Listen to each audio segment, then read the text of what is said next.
कि जो पुराना भूमि अधिग्रहण कानून है, आप देखिए, मैं कानून को तो समझता हूं, लेकिन कानून की तह तक मैं नहीं गया कि भी किस तरीके से अधिनियम की कार्रवाइयां हो रही है। मेरा तो एक ही सिद्धांत है कि किसान की सहमति के बिना जबरदस्ती उससे आप जमीन छीन नहीं सकते, और अगर आप जमीन छीन रहे हैं उसकी सहमति के बिना, तो ये लोकतंत्र नहीं है, ये तानाशाही है। लेकिन कहीं ना कहीं कानून अपना काम करता है।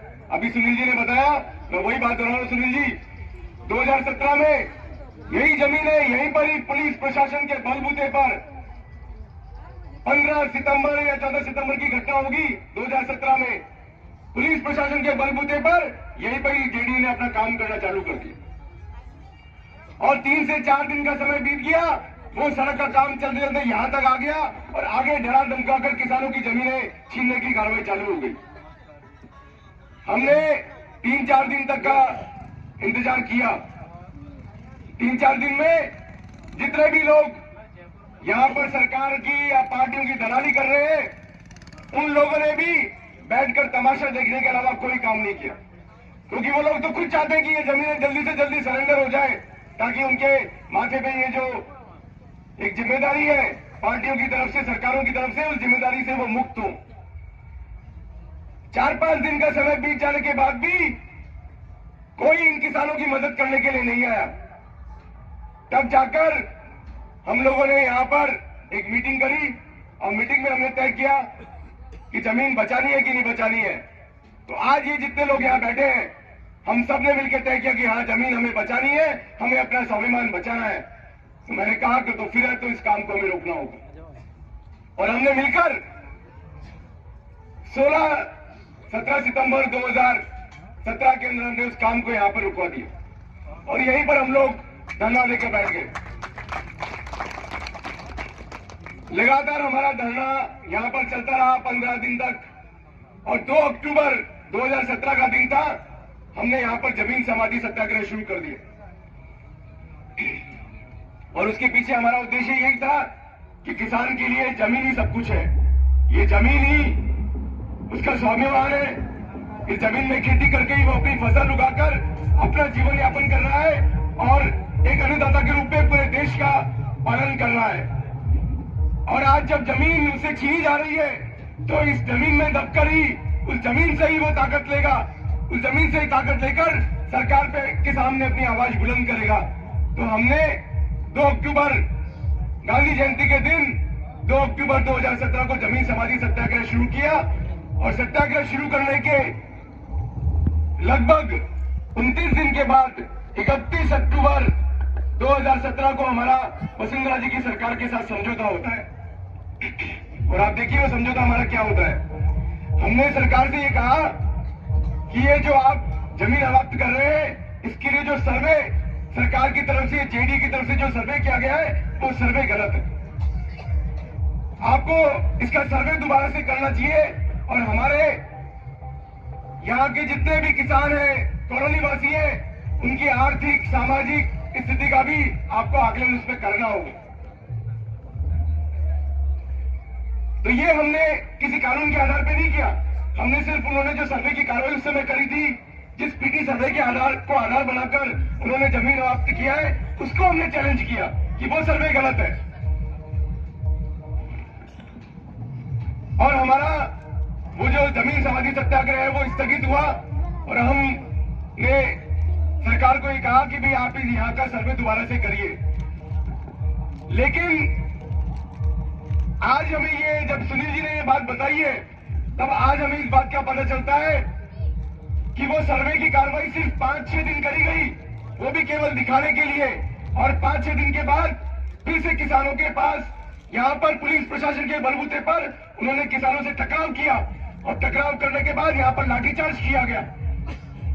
और उस लाठीचार्ज के बाद जब हम लोग यहाँ पहुंचे और हमने तय किया कि अगले दिन हम फिर से मीटिंग करेंगे और आंदोलन को आगे बढ़ाएंगे, तो उसी शाम को हमारी गिरफ्तारी कर ली जाती है और हमें जेल में भेज दिया जाता है।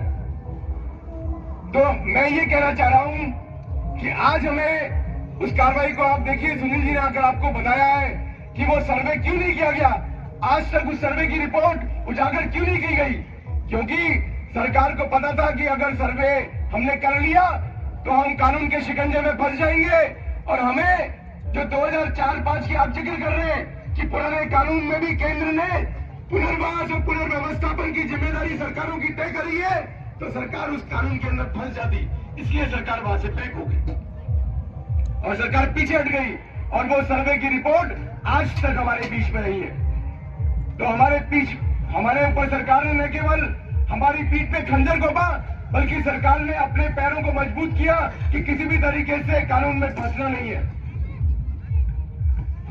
लेकिन सरकार को यह पता था कि अब हम इस तरह की कार्रवाई करके वहां पर जमीनों पर कब्जा कर नहीं सकते हैं, इसलिए सरकार वहां से पीछे हट गई और पूरे वसुंधरा जी के टाइम में सरकार ने इधर आंख उठाकर नहीं देखा। 2018 में फिर से सरकार बदलती है सुनील जी, और सरकार बदलने के बाद वही कांग्रेस पार्टी की सरकार बनती है और वही कांग्रेस पार्टी की सरकार अशोक गहलोत जी मुख्यमंत्री बनते हैं और वही अशोक गहलोत जी 1 जनवरी 2020 को जब पूरा देश पूरा विश्व नववर्ष बना रहा होता है, उस समय फिर अपने पुलिस प्रशासन के बलबूते पर हमारे यहां काम चालू करते हैं। और कौन है अशोक गहलोत जी, जिनको पूरे देश के अंदर एक गांधीवादी नेता के रूप में पहचाना जाता है? किताब बड़े गांधीवादी नेता है, आप बताइए। गांधीवादी नेता तो बहुत दूर की बात है, वो तो अपनी पार्टी के जो गांधी है, राहुल गांधी, सोनिया गांधी, उन्हीं को मानने से इनकार कर रहे हैं। उन्हीं के बनाए हुए कानून, उन्हीं के बनाया हुआ भूमि अधिग्रहण कानून, उसको मानने से इनकार करने वाले कौन है? वो अशोक गहलोत जी। हमने वो काम शुरू होने के बाद हमने अपना मैसेज वहां तक पहुंचाया कि ये कांग्रेस पार्टी की सरकार है और कांग्रेस पार्टी की सरकार ही नया भूमि अधिग्रहण कानून लेकर आई है। अगर सरकार को काम करना है, सरकार को नींदड़ में जमीन लेनी है, तो नए भूमि अधिग्रहण कानून से वो अवाप्ति की प्रक्रिया करे। सरकार को बिल्कुल हक नहीं है कि वो पुराने कानून से अवाप्ति की प्रक्रिया यहां करे। लेकिन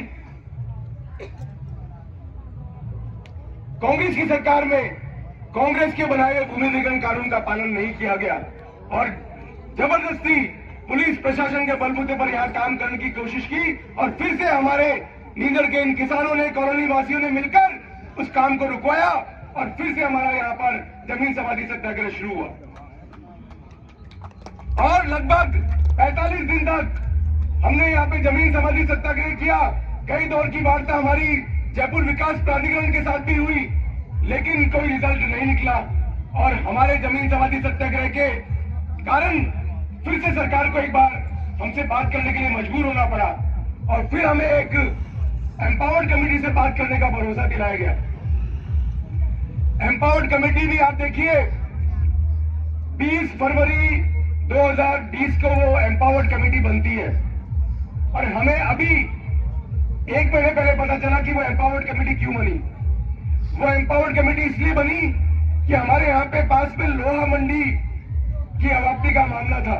लोहा मंडी बनाने के लिए जमीनें अवाप्त की गई थी और अभी 1 महीने पहले लगभग जयपुर विकास प्राधिकरण के खिलाफ यहाँ की भ्रष्टाचार निरोधक ब्यूरो ने एफआईआर दर्ज करी है और उस पर क्या बात निकल के सामने आई है कि एम्पावर्ड कमेटी के लोगों को भी 50 से 60 करोड़ रुपए रिश्वत के दिए गए और यहाँ पर जो 15% जमीन का मुआवजा मिलना था वो बढ़ाकर 20% किया गया, उसको 25% किया गया, 50 से 60 करोड़ की रिश्वत लेकर। और वही 20 फरवरी को बनी उस एम्पावर्ड कमेटी का लेटर हमें लाके दे दिया गया और कहा गया कि साहब ये एम्पावर्ड कमेटी से आपकी बात कराई जाएगी, अब जो है आप अपने आंदोलन को स्थगित कर दीजिए। लेकिन हमने हमारे जमीन समाधि सत्याग्रह को स्थगित किया, हमने आंदोलन स्थगित नहीं किया। लेकिन ईश्वर की कुछ इच्छा कुछ और ही थी। कोरोना काल आ गया, 5वें दिन ही लॉकडाउन लग गया और वो मामला वहां से आया गया हो गया। 2 साल 3 साल हमारे उस कोरोना काल में निकल गए। लेकिन 2022 से हमने फिर जो हमारे सरकार में प्रतिनिधि आए थे उनसे हमने बात करी कि भाई अब एम्पावर्ड कमेटी से हमारी बात कराई जाए। तो आप देखिए उन्होंने बिल्कुल उस बात को नकार दिया, बोला नहीं अब तो आपको जेडीए में ही बात करनी होगी और वो किसी भी तरीके से मध्यस्थता करने में वो पीछे हट गए। तो ये तो सरकारों की स्थिति है, लेकिन ये नींदड़ के हमारे किसान और कॉलोनी वासियों की ताकत है कि हम सरकार के दो बार हमारे पीठ पे खंजर घोंपा गया, दो बार हमारे साथ समझौता करने का नाटक किया गया, लेकिन आज भी हम लोग मजबूती के साथ इस सरकार के सामने डटे हुए हैं। हम एक कदम पीछे हटने वाले नहीं।